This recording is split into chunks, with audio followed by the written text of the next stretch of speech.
Mayong adlaw mga bata.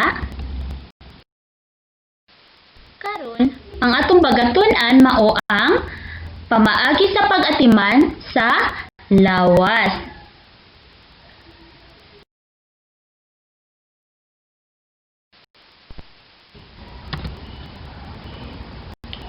Pagkaligo, sabon ug shampoo.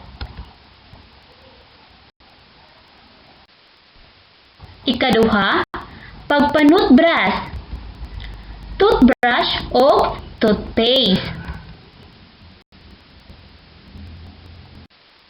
Ikatulo, pagsudlay, sudlay og samin.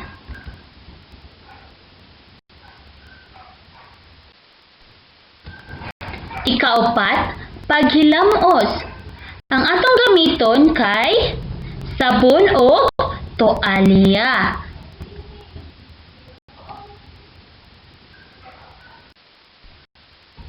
Paghinguko. Ang gamiton kay nail cutter.